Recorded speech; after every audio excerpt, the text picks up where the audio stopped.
donc je m'appelle, Antonin, je fais partie de la société, Cannelle. On va garder un petit temps à la fin du webinaire pour en parler un petit peu plus précisément. Mais ce qui nous amène aujourd'hui à animer, ce webinaire, c'est une thématique qui, a priori, devrait vous parler si vous êtes avec nous. C'est une thématique qui est vraiment d'actualité, à la fois parler de la vidéo, on en voit partout tout le temps, c'est pas récent, ça fait déjà quelques années que c'est le cas, mais voilà, le sujet vidéo qui est vraiment d'actualité, on va le creuser et là, notamment sur l'approche formation et à quel point, bah, la vidéo en formation est importante. Ça, je pense que vous le savez, on va refaire une petite passe là-dessus, mais aussi, vous donner un petit peu d'inspiration sur comment vous allez pouvoir, engager vos collaborateurs à la fois avec le format vidéo, mais aussi les engager dans, hem, la vidéo qu'ils peuvent faire eux-mêmes et ça c'est assez nouveau. Peut-être que vous faites déjà un petit peu de vidéo dans vos vies perso, mais dans le monde professionnel, c'est pas toujours le cas. Donc on va être ensemble pendant une trentaine de minutes. On va essayer de faire je vais essayer de faire la présentation pendant 20-25 minutes et de garder, 5 minutes à la fin pour, une partie questions-réponses. Donc première partie qu'on va aborder ensemble, ça va être, le video learning. Donc en gros, la vidéo dans le cadre de la formation et à quel point c'est un outil clé important aujourd'hui, si vous travaillez vos contenus de formation, vos parcours, vos programmes. 2e partie, on va avoir un petit volet inspiration. L'idée, c'est de vous partager quelques exemples de vidéos que vous pourriez faire, que vous pourriez travailler, dans le cadre de vos programmes de formation pour, dynamiser un petit peu celle-ci. 3e partie, ça va être des conseils. Comment on peut, correctement utiliser le média vidéo pour, hem construire des parcours de formation qui ont du sens et comment on s'assure que les vidéos soient de qualité. La 4e partie, ça va être vous parler d'un petit peu de cannelle, puisque c'est aussi l'idée du webinaire de ce matin. Hem et puis une dernière partie, questions-réponses. Alors pour démarrer, simplement une petite question. Voilà, on voulait démarrer par un petit quiz. Hem, on estime, en tout cas c'est une affirmation, 50 des entreprises affirment que la vidéo améliore la qualité et la rapidité de la formation de leurs collaborateurs. Vous pouvez utiliser le chat pour répondre. Voilà, on va passer quelques secondes là-dessus.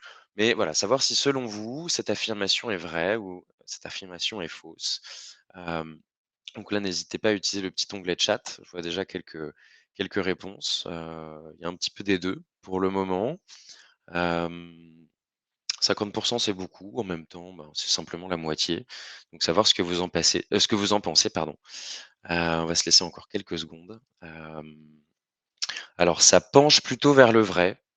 Ouais, à peu près, ouais, 60-70 de réponses vraies. On va avancer. L'affirmation est fausse parce qu'en fait, la réponse est 96. C'est-à-dire qu'aujourd'hui, 96 des entreprises affirment que la vidéo améliore la formation de manière générale. Et c'est pour ça qu'on avait envie de faire un petit zoom sur la vidéo, cet outil pédagogique numéro un, parce qu'aujourd'hui, dans n'importe quel parcours de formation, qu'il soit digital ou présentiel, la vidéo fait vraiment partie des outils, des médias, des vecteurs, hem, de formation parce qu'on fait passer pas mal de messages. Juste quelques éléments pour illustrer ce qu'on vient de dire. C'est à la fois plébiscité par les entreprises parce que, bah, en général, elles voient, assez rapidement des retours, très positifs sur l'utilisation du format vidéo, mais aussi par les collaborateurs eux-mêmes. On estime que 3/4 des salariés préfèrent regarder une vidéo plutôt que lire un texte. Alors ça, c'est aussi un peu la déformation de nos usages, dans nos vies perso, aussi un peu notre côté flemme. C'est vrai que les vidéos, c'est sympa, mais c'est pas juste parce que c'est sympa, c'est aussi parce que, en fait, ça vient jouer sur différents éléments. Une vidéo, on peut voir quelqu'un qui parle, on peut avoir une musique par-dessus, on peut avoir, du sous-titrage, on peut avoir des visuels qui viennent, nous montrer des choses sur des tutos produits ou des gestes métiers. En fait, ça vient jouer sur différents sens, là où un texte que l'on lit, forcément, nous projette un petit peu moins et donc en fait, on est sur une expérience qui est beaucoup plus complète, une approche un peu plus 360 avec un format vidéo, avec ce que l'on voit, ce que l'on entend, ce que l'on perçoit et ce que l'on ressent et c'est pour ça que c'est important et c'est intéressant parce que les collaborateurs eux-mêmes estiment que c'est important et un autre petit chiffre, c'est que, 8 collaborateurs sur 10 estiment que c'est un bon moyen pour éduquer et informer. Dernier point, ce qui va un petit peu dans le sens de ce qu'on disait précédemment, c'est que, heu, il y a aujourd'hui la tendance du peer to peer learning. Alors derrière ce terme un peu barbare, et anglais, qu'est-ce que ça veut dire? En fait, le peer to peer learning, c'est, la formation entre pairs. je suis, technicien, je suis, je sais pas moi, assistant RH, formateur, je suis, comptable, je suis, voilà, j'ai un job, j'ai, un métier dans l'entreprise et comment je vais pouvoir former mes homologues, finalement, mes pairs et ça prend beaucoup d'ampleur aujourd'hui parce que, pendant longtemps, il y a eu beaucoup de formations descendantes. Vous savez, c'était des services formation, des directions qui poussaient des formations, des modules, des programmes, des parcours. C'était très descendant et quand c'est descendant, c'est un peu perçu, c'est pas très bien perçu, parce que c'est un peu imposer la formation avec souvent, souvent sur des populations de techniciens ou d'agents sur le terrain, des formations qui ont été pensées par, une direction, une team, corporate pour des gens sur le terrain et parfois je dirais le contenu de la formation est un petit peu décorrélé du quotidien de ce que vivent les personnes sur le terrain. Le peer to peer learning justement, c'est de prendre vraiment un petit peu prendre la tangente et de se dire, bah, qui de mieux que, les gens dont c'est le métier pour former sur ces métiers-là?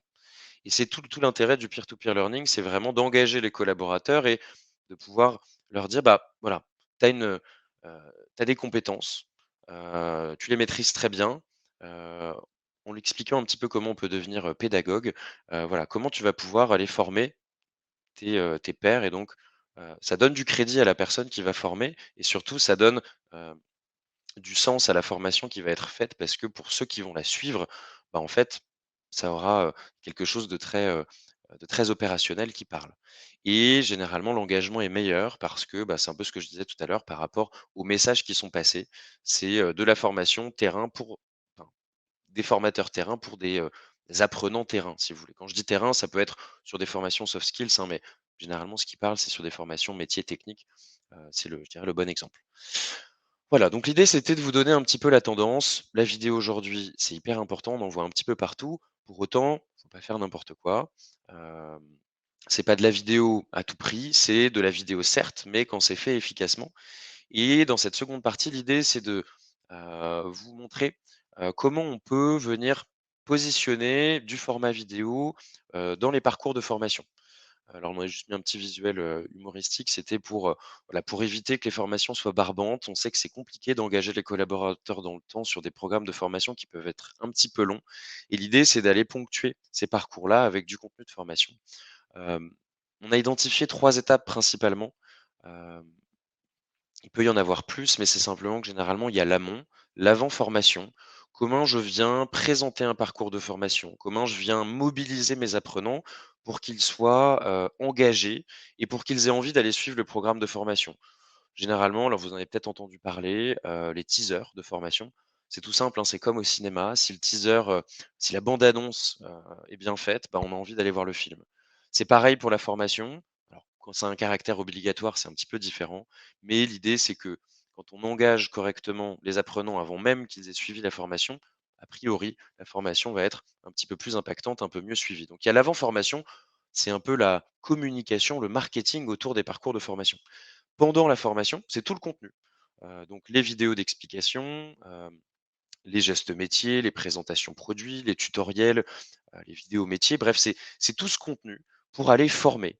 Donc des formations terrain, ça peut être de la formation logicielle, de la formation soft skills et là, la vidéo peut être, pardon, vraiment intéressante pour, présenter des choses, des manipulations. Ça peut être des interviews d'experts qui vont expliquer un enjeu. Quand je dis expert, ça peut être n'importe quel collaborateur de l'entreprise qui est expert de son métier, les tutoriels, outils, métiers, bref, c'est le contenu de la formation. Et là, bah, peut-être que vous en faites déjà un petit peu, mais la vidéo est vraiment intéressante là-dessus. Et puis il y a la pré-formation. Comment on capitalise sur la formation alors que celle-ci a déjà été faite? Ça peut être des fiches récap au format vidéo, ça peut être des témoignages d'apprenants qui vont expliquer, bah, pourquoi ils ont suivi la formation et pourquoi ils ont trouvé ça impactant. C'est un peu le service après-vente, si vous voulez, une fois que la formation a été faite et de pouvoir avoir une petite bibliothèque de vidéos récap pour ne pas refaire toute la formation. Hem, après je vais, donc pour les 3 parties pardon, juste les illustrer de quelques exemples. Donc, les vidéos que vous allez voir là sont des vidéos qui ont été faites avec Canel par nos clients. On y reviendra dans la quatrième partie, mais l'idée c'est de vous montrer ce à quoi ça peut ressembler. Donc en amont de la formation, je parlais tout à l'heure de teaser ou d'invitation à des formations. Là, c'est un exemple d'invitation à un webinar. Hem, l'idée c'est d'aller, présenter la thématique qui va être abordée, la date, l'heure et cetera, tous les éléments importants. Donc c'est si on parle de parcours de formation de manière plus globale, le contenu de la formation, éventuellement les intervenants, comment c'est structuré, combien de temps ça dure, et d'avoir quelque chose d'un peu sympa, un peu dynamique, avec des personnes qui parlent, des petits morceaux de vidéo un peu jolis, des animations un peu sympas et donc derrière que vous puissiez partager ça en interne pour inciter les apprenants à s'inscrire à ces parcours de formation. Ça peut être aussi pour présenter un catalogue de formation, heu plus global. Donc ça, c'est sur la partie amont. Sur la partie, je dirais contenu de formation, pendant la formation, là, ça peut prendre, beaucoup de déclinaisons, enfin, ça peut se décliner de différentes manières. Hem, Là, vous allez voir passer un petit exemple, donc c'est, un tuto, en l'occurrence là pour, montage de gouttières, donc très technique. C'est vraiment de la formation terrain pour des équipes terrain et là, l'idée, c'est de faire vraiment un pas à pas, un tuto avec, les différentes étapes, en alternant des petites animations textuelles avec, vraiment des choses filmées sur le terrain pour que ce soit, très parlant. Donc là, ça peut être des tutos face caméra avec des gens qui expliquent des choses, vidéo explicative, ça peut être juste de l'animation ou des personnes qui vont expliquer ce qui va être fait, vraiment un tutoriel outil, un tutoriel métier, présentation de nouveaux process, les bonnes pratiques, les astuces. De manière générale, c'est toute la partie vidéo learning, micro learning pour avoir plein de contenus vidéo qui viennent illustrer, des choses et donc là, c'est de la formation métier, de la formation terrain, mais ça pourrait être la même chose avec quelqu'un qui explique, comment on manage une équipe, comment on en le leadership avec, des petits passages d'interview par exemple, des mises en situation. Donc ça peut être un peu le côté théâtral, avec 2 personnes qui reproduisent une situation chez le client, par exemple, ou dans un magasin. Hem, donc voilà, là, ça peut prendre plein de formes différentes. Vous avez un exemple ici, donc avec un peu d'animation textuelle et du contenu filmé sur le terrain. Là, en l'occurrence, la pose de gouttière. Et puis, dernière partie, c'est, le post-formation. Donc là, c'est juste que vous puissiez voir un autre exemple. Ça peut être parfois des formations sur plusieurs jours, avec, du blended learning. Alors le blended learning, c'est vous savez, c'est la formation, mixte quand on va avoir, du digital et du présentiel. Bon, avec le covid, on a eu pas mal de digital, de 100 digital, mais maintenant qu'on peut se revoir, en général, la combinaison des 2 est efficace et une fois que ces formations sont faites, ça peut être intéressant d'avoir des fiches, techniques, des fiches mémo. Là, en l'occurrence, on se trouve chez Franprix et c'est, la vidéo explicative. Là, c'est pour, des références en magasin. C'est vraiment du contenu à destination des chefs de rayon pour, expliquer comment, on va positionner les différents produits à l'intérieur du magasin. Donc c'est une formation, vraiment métier, hein, très terrain, très opérationnel. Mais simplement ça, c'est un petit récap, parce que derrière, il y a un parcours beaucoup plus long, beaucoup plus complet, mais d'avoir, ils mettent à disposition derrière des fiches récap pour expliquer un petit peu les informations principales à retenir. Et donc là, pareil, des choses filmées sur le terrain. Là, petite chose intéressante, vous voyez un sous-titrage, parce qu'il y a une personne qui est en train de parler. Le sous-titrage, c'est important. On va y revenir juste après dans la prochaine partie. Mais voilà, des exemples, on en a encore plein, mais c'était pour illustrer un petit peu ce que l'on voulait présenter ce matin. Troisième partie, c'est, les tips, donc tips qui veut dire conseil en anglais. Là, l'idée, c'est de vous donner deux-trois conseils, bonnes pratiques pour que vous puissiez faire du contenu vidéo demain. Alors, le gros risque quand on fait de la vidéo, notamment de la vidéo de formation, c'est de faire des vidéos beaucoup trop longues. Alors, ça ne veut pas dire qu'il ne faut pas en faire du tout. Est-ce que sur des sujets très techniques ou des, process qui peuvent être un petit peu longs, c'est important d'avoir des vidéos suffisamment longues pour qu'il y ait, je dirais l'essentiel de l'information. En revanche, nous, ce qu'on va vous conseiller et c'est ce qu'on conseille de manière générale, hein, pédagogiquement, c'est de privilégier les formats courts. Mieux vaut avoir 5 vidéos de 2 minutes qu'une vidéo de 10 minutes. À la fois parce que, les apprenants généralement ou les gens qui visionnent une vidéo, généralement au bout de 2 minutes, ils arrêtent de la regarder. Parce que, sauf si on a quelque chose d'hyper animé, d'hyper punchy ou d'hyper intéressant, parce qu'en fait, ils passent à autre chose. On zappe beaucoup, on est un peu une génération qui fait du zapping. Donc privilégier les formats courts, et format court veut pas dire formation courte, c'est simplement qu'il vaut mieux avoir plusieurs petites capsules courtes qu'une capsule très longue. C'est plus facile de se faire 2 minutes par-ci, 2 minutes par-là, 3 minutes par-ci, que de se faire 15 minutes de vidéo à un moment, parce que c'est forcément, faut dégager plus de temps, surtout quand les collaborateurs se forment sur leur temps de travail. Donc privilégiez les formats courts. Second conseil, enrichissez vos vidéos. Ça paraît, tout bête parce qu'on a l'habitude de voir des choses, mais voyez l'exemple de gauche où on a finalement une interview face caméra, quelqu'un qui explique quelque chose. On peut rajouter des éléments, c'est ce que vous voyez sur l'exemple de droite. Insérez du texte, mettez en avant des chiffres clés, coller des pictogrammes, mettez des visuels de vos produits, hem, rajoutez des éléments qui vont venir, hem, enrichir, ce qui va être, dit, partagé dans la vidéo. C'est ce qu'on appelle l'habillage, donc l'enrichissement de vidéo, coller des éléments, des pictos, des images, des mots-clés pour venir illustrer le propos de la personne qui parle face caméra ou de ce que vous êtes en train de filmer. Troisième conseil, je l'évoquais juste avant, sous-titrez vos vidéos. Donc ça marche pour les tutos face caméra ou quand il y a quelqu'un qui parle, un expert. Le sous-titrage, c'est hyper intéressant, à la fois parce que vous allez avoir des gens qui vont regarder des vidéos sans le son, mais aussi en termes d'accessibilité. Pour les personnes, sourdes ou malentendantes, aujourd'hui, c'est super important, c'est même, obligatoire, en termes d'accessibilité. Donc pensez à sous-titrer vos vidéos quand il y a quelqu'un qui parle et même pour quelqu'un qui a le son, bah, en fait, c'est intéressant d'avoir le sous-titrage parce qu'on va le lire et on imprime un petit peu plus parce qu'on a ce qu'on entend et ce qu'on lit. Donc, sous-titrer vos vidéos aujourd'hui, c'est un incontournable. Dernier conseil, peut-être que certains d'entre vous ont aujourd'hui ce qu'on appelle des LMS, des Learning Management Systems. C'est des plateformes qui permettent de partager du contenu de formation. Hem, Si vous n'avez pas ce type de plateforme, c'est pas grave. Hem, Vous allez le voir sur Canel, on peut partager facilement du contenu, mais on peut aussi utiliser YouTube. YouTube, on le connaît plutôt dans les usages com, pour aller voir des vidéos ou même quand on est dans nos usages perso, pour aller voir des tutos, des musiques, peu importe. Ce qu'on connaît moins, c'est que sur YouTube, on peut poster des vidéos et les mettre en non répertorié. Non répertorié, ça veut dire que personne ne peut trouver la vidéo à moins d'avoir le lien de la vidéo en question.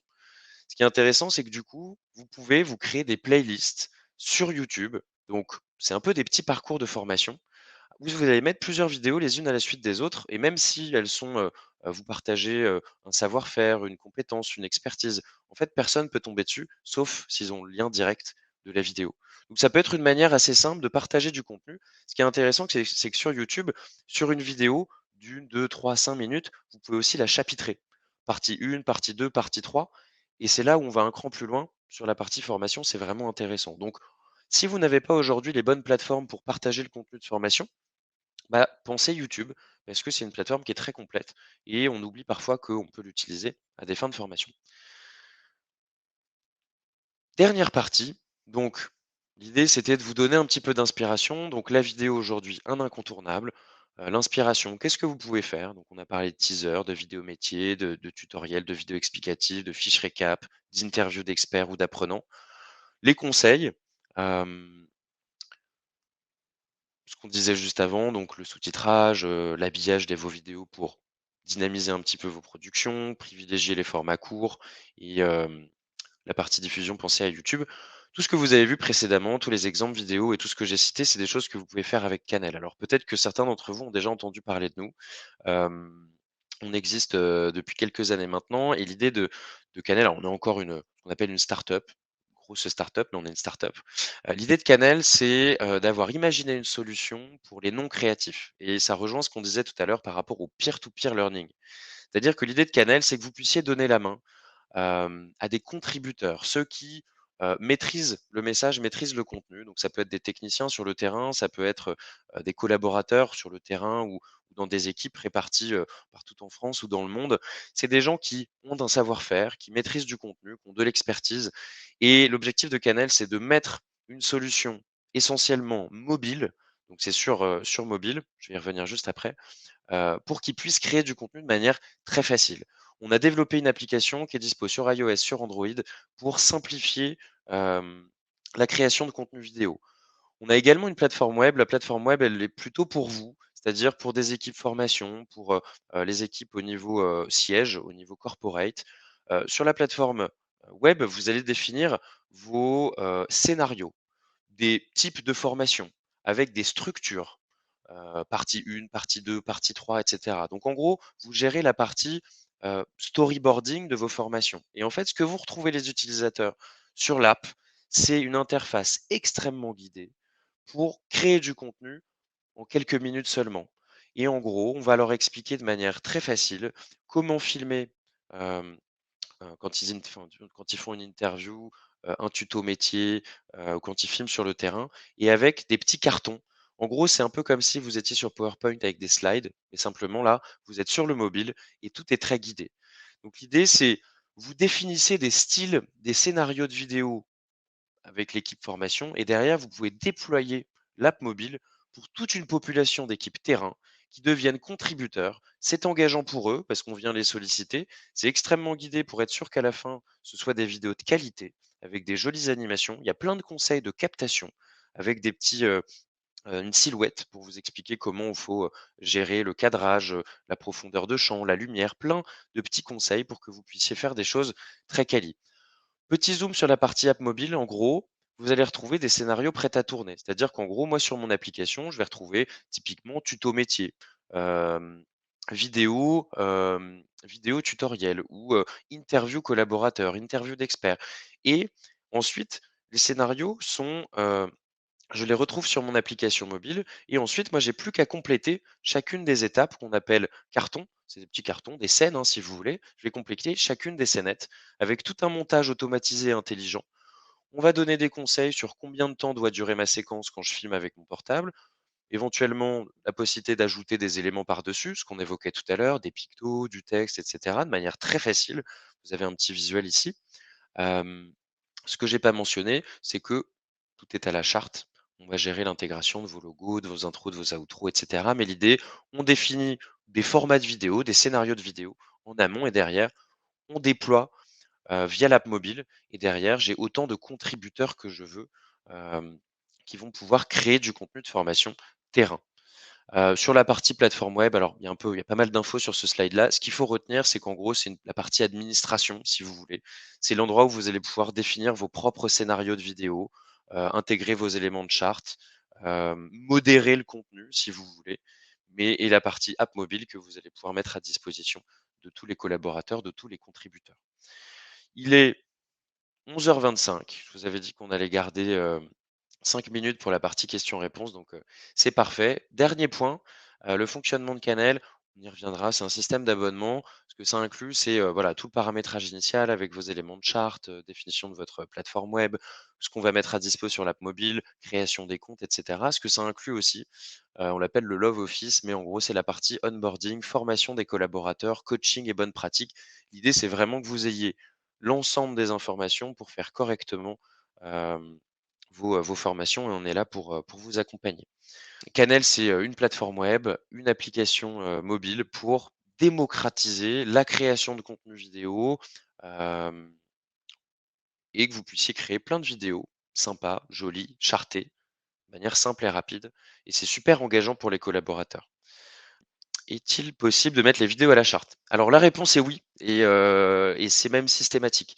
Ce qu'on va pouvoir faire avec vous, c'est-à-dire que nous, on va récupérer vos polices, vos couleurs, vos logos, vos intros, vos outros et ensuite, en fonction des scénarios de vidéo, on va pouvoir décider de si on incruste vos éléments de charte de manière permanente ou pas.